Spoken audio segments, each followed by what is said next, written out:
neskaitāmām piekaušanām un izvarošanas, upurim vēl ilgi nāksies atlapt. Mēs runāsim par upura atlapšanu tikai ar slepkavu. Upura draugiem viedokli nav vērts prasīt, tas mums ir zināms, bet neveicina konstruktīvas sarunas. Tāpēc mēs viņiem ieteiksim paklusēt, bet vislabāk gulties apakšā zem mums un pieņemt jauno vienošanos bez pretošanās, jo mums taču ir vajadzīgs noturīgs miers, par kuru ir jums jāmaksā kopā. Un sakiet mums thank you, ja darīsiet to uz ceļiem. Varbūt mēs jums ļausim dzīvot, varbūt šis bija tēmēts uz Ukraiņiem. Šis dejojums uzrakstījās tajā brīdī, kad sākās pirmās tā saucamās miera sarunas, kurās Donalds Trumps un it sevišķi J.D. Vance teica tā Zelenskim par to, ka you not say thank you much times un tādā veidā. Un tā, ka mēs tagad runāsim ar Putinu un tādā veidā. Godīgi sakot, tas būtu interesanti, piemēram, ja Hitler būtu sākuši runāt par to. Klausieties, ko jūs tā, bet kaut kā sabīdīsim lietas, bet jūs kuriniet mazāk tos ebrejus tajās krāsnīs, ja? Ir jau forši, ja, tur tādā veidā, bet kaut kā biznesa jābīda, mēs visi gribam braukt ar Mercedes un BMW, tādā veidā. Abastīvi, starp citu, Hitlera laikā saražoti automobīļi. Jā. Starp citu, neviens no koncerna īpašniekiem nekad netika tiesāts par šo.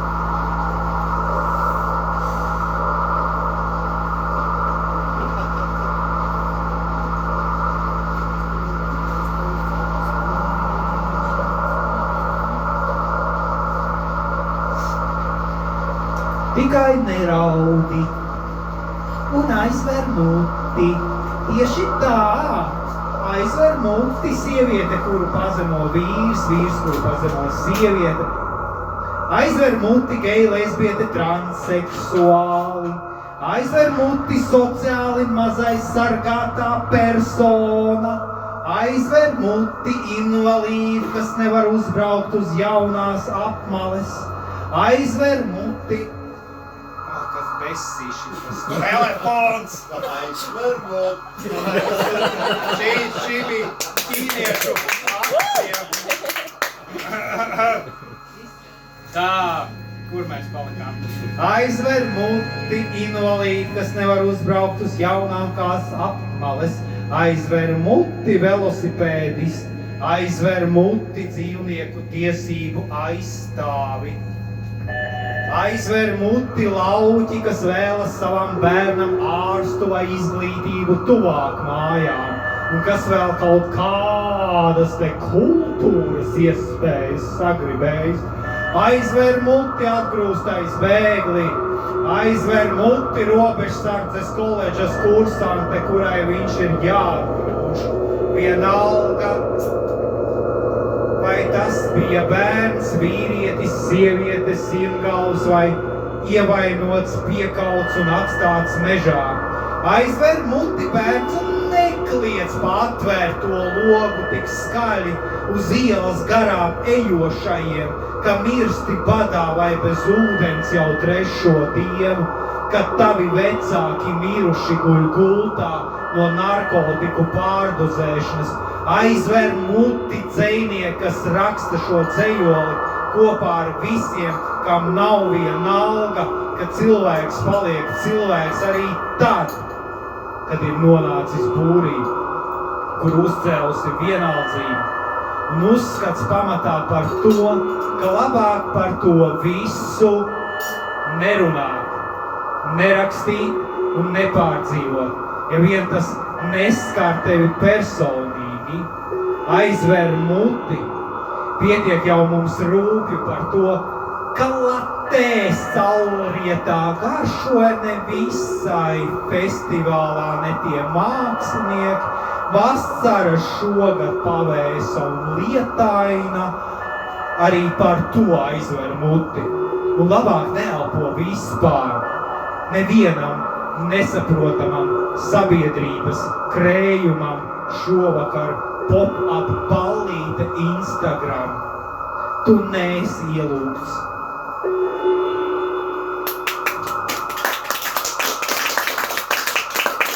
Un tā kaut ko pēdējo, vai jūs gribat dzirdēt one more time?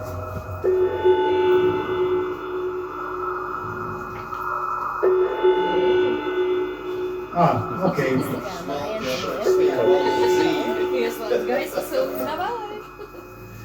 Tā es tagad meklēju kaut ko. Šitas būs labais. Šitas par lietu vienkārši. Tā kā es studēju kultūras vadību. Šis dzejols uzrakstījās tālajā 2023. vai 2024. gadā. Un tajā laikā mums bija Ramona labklājības ministre un kāds Jānis bija finanšu ministrs, jā. Un jūs vēl atpazīsiet vēl dažus ministrus šajā dzejumā. Nahuj mums to kultūru, Ramona teica. Jā, nahuj Jānis atbildēja, lai iet godīgu darbu strādāt, tos, kas negrib, lai pis prom uz nabaga mājas coachinga kursiem, iemācīs tiem slīmestiem, kā godīgi maizīti pelnīt, lai raksta mālē pēc tam. Pareizi, Jāni, teica Ramona. Davai Naurim piezvanīsim, lai iemācās pārtikt viens no otra, nevis no pārtikas precēm. Padod man to Itālijas prosecco, noglāsti man muguru Jāni un uznes mani kā ketlīnu stikla kalnā. Ciet un brutāli. Vispār tā bija saucerīta, bet vai nav pohuj? Es gribu būt tavs nerātnais gan zēns. Jānītis novilcis kakla saiti nomurrāja. Pār ministru kabineta logiem rietēja pilsētas vakars rēns. Tālas noskaņas kaut kādā vakarā. Viņa nopūtās. Prātā ienāca mīklaina nojausma, ka kaut kur viņa bija dzirdējusi šo frāzi, un tajā bija kaut kas zils. Fuj! Tas noteikti par gejiem!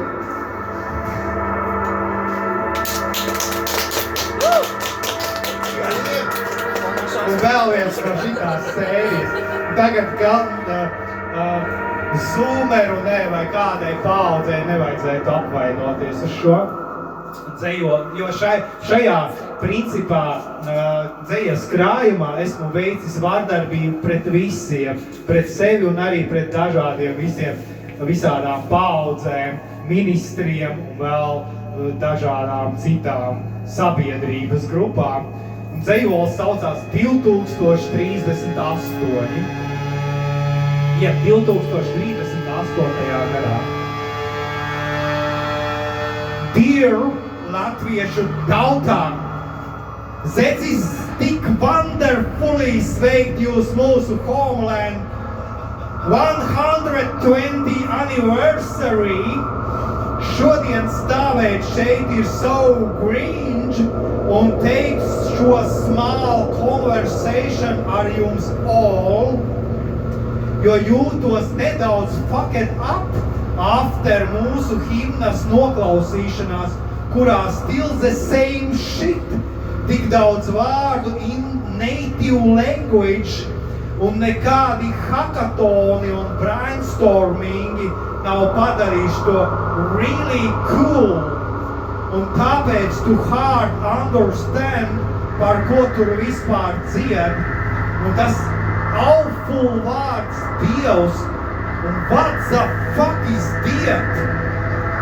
Mums ir jāizbeidz šis old school šī pēdējā boomeru atliekas, jāskatās into the three stars, into the future, postscriptum. Rīt man sākas holidays, it's so awful, ka parkā vairs nevar pabarot daks.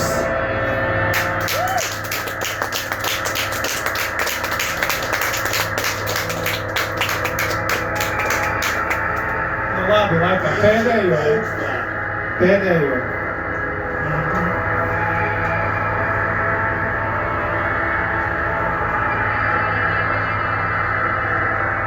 Nu tad pēdējo. Gribu šovakar pornogrāfiju. Gribu to palaist pa visiem skaļruņiem, gluži kā Krievu šansonu par Vladimiras centrālu cietumu un ziemeļu vēju. Logiem ir jātrīs tikpat stipri kā salūta un bombardēšanas laikā. Vai tā kā trīs mana āda aizraujas elpa, kad tu man pieskaries. Gribu šovakar būt tieši tik skaļš, piedauzīgs un lēts, kā dzīve manā mikrorajonā. Cilvēcīgi, banāla un vienkārša, pat nemēģinot izlikties kā smalkajos centra ofisos, ka ir tajā kaut kas vēl cēls un gaišs un netverams, bet konvertējams valūtā pie pirmās izdevības.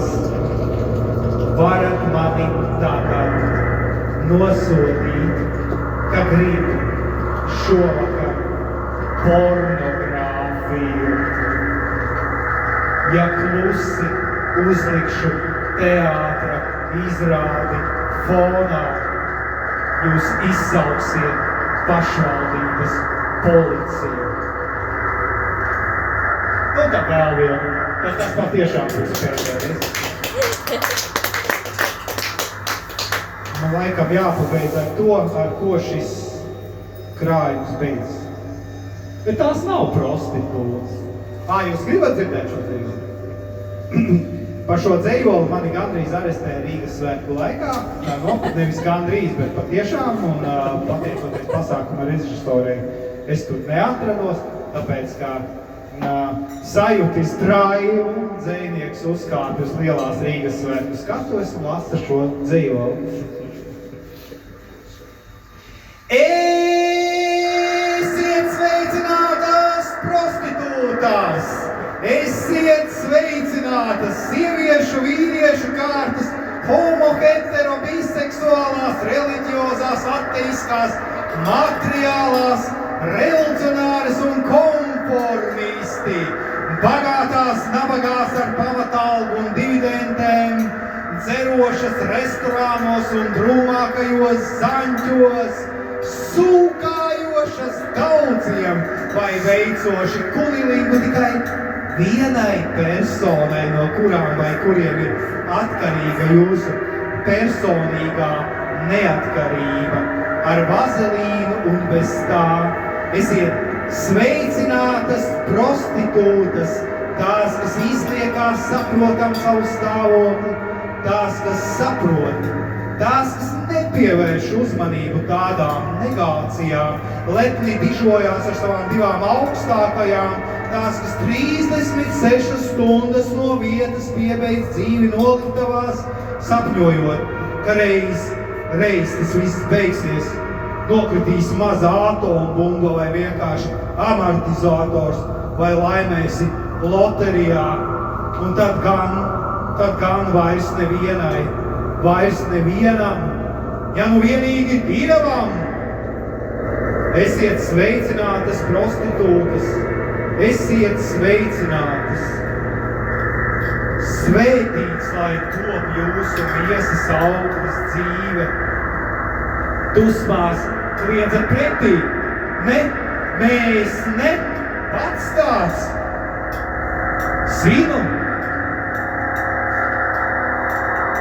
Un pēdējais dzīvos. Tiešām pats pēdējais šajā vakarā. Patiesībā jau mums ir viena alga, kādā valodā ar jums runāt, vai jums rakstīt. Ja vien jūs mūs spētu saprast, bet ir smagas aizdomas, ka jūs vairs nesaprotat ikvienā eksistējošā valodā. Arī emoji diez vai šeit palīdzēs. Ir maza cerība uz pašu sajustām sāpēm. Bet jūs jau ziniet paši, ko saka par cerību. Paldies!